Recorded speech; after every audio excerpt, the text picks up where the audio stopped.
Ça vous tente un moment détente avec moi? Alors c'est parti! Bonjour, j'espère que vous allez bien. Alors concrètement, ceci est ma deuxième vidéo, je la fais à la suite de la, vidéo que je nommerai partie 1. Voilà, je ne sais toujours pas associer 2 vidéos l'une à l'autre donc voilà, je vais en faire partie 1, partie 2 parce que, dans la première vidéo, j'ai oublié de vous dire deux trois choses. Du coup, j'y reviens. Alors, pour commencer, entre-temps, j'ai quand même pris le temps de nettoyer donc mes fibres de pull là, voilà, hop, j'ai pris du Cura. Voilà, c'est un produit que j'achète chez Action, c'est éliminateur d'autocollants. Donc évidemment, ça a enlevé la colle un peu là, mais ça m'a surtout permis de nettoyer, vous voyez, toutes les fibres qui s'étaient collées sur le rebord, que je trouvais pas joli. Et du coup, j'ai pas besoin que mon rebord là soit vraiment collant. Vous voyez, il faut encore que j'y repasse un petit coup. J'ai pas besoin que mon rebord là soit collant, hein, du coup, puisque c'est après l'image. Voilà. Donc pour ça, pas de souci. J'ai trouvé ce qu'il me fallait pour le retirer. Dans la vidéo précédente, je pose la question: est-ce que ça loge dans un cadre? J'ai réalisé qu'en fait, j'étais pas ultra précise. Alors, c'est un 30 par 40 centimètres, des cadres en 30 par 40 centimètres, je pense que je vais en trouver. C'était pas franchement la question, c'était plutôt, est-ce que ça loge en épaisseur? Voilà. Vu qu'il y a vu qu'il y a l'épaisseur du diamond painting, est-ce que ça va loger en épaisseur dans un cadre? Ou alors est-ce que justement vous prenez un cadre un peu plus grand et donc vous découpez et vous venez plaquer votre image dans un cadre mais sans le verre? Voilà. Ou est-ce que vous le faites avec le verre? C'est ce genre de, voilà, c'est ce genre d'information que j'aurais besoin, et pas est-ce que je vais trouver un cadre à la taille de, mon DP? Ça, ça je pense que oui. Voilà, je préférais préciser. Ensuite, ce que je voulais vous dire, oui, tout à l'heure dans la vidéo précédente, quand je passe ma main comme ça, à 2 reprises, je décolle des petits diamants.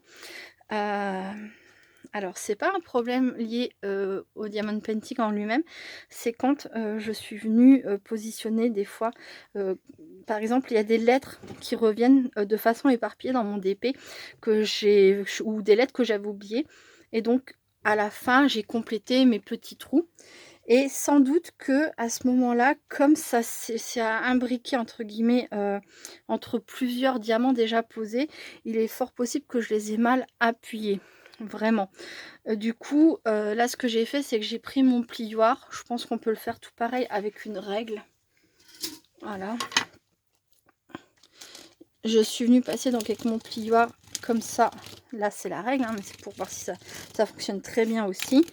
Heu Pour terminer en fait de plaquer, de bien incruster, les petits diamants que j'ai peut-être mis en dernier et que j'ai mal positionnés, pour bien venir, les incruster dans la colle en fait, bien venir les coller. Donc voilà, comme ça, c'est quand on passe la main dessus, il n'y a plus rien qui s'enlève, c'est impeccable. Voilà.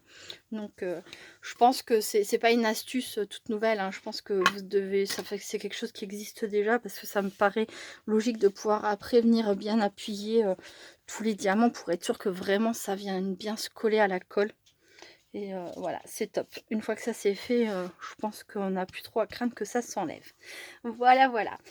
Et ensuite, pour finir, je voulais vous parler, des restes de petits diamants. Donc, vous avez dû voir avec le i que ma pochette était encore pas mal remplie, et c'est comme ça avec, toutes les lettres. J'en ai eu largement, largement assez.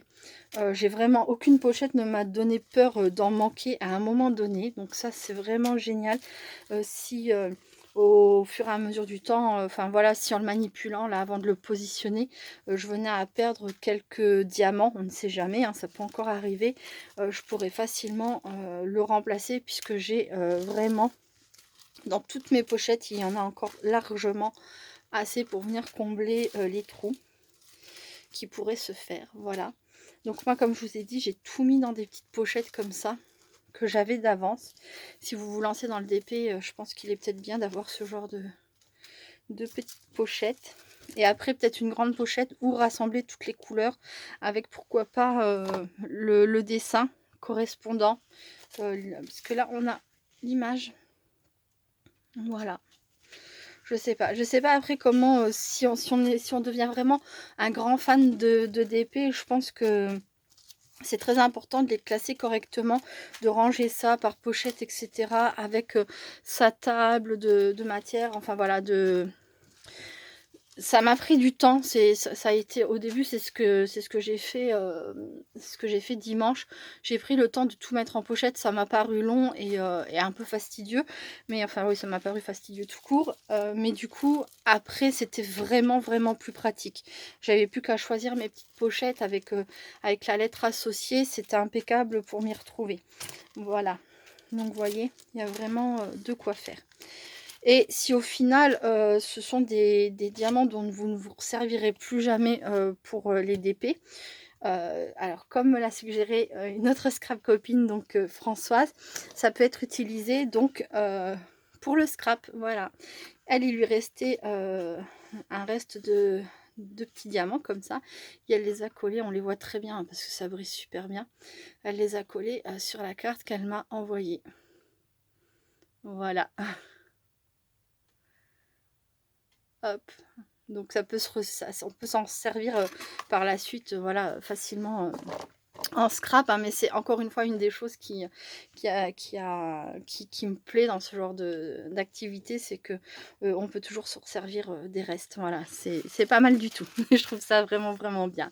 Voilà. Bon bah écoutez, je pense que j'ai fait le tour de ce que je voulais vous dire finalement, des choses que j'avais oubliées. J'ai encore une dernière petite chose.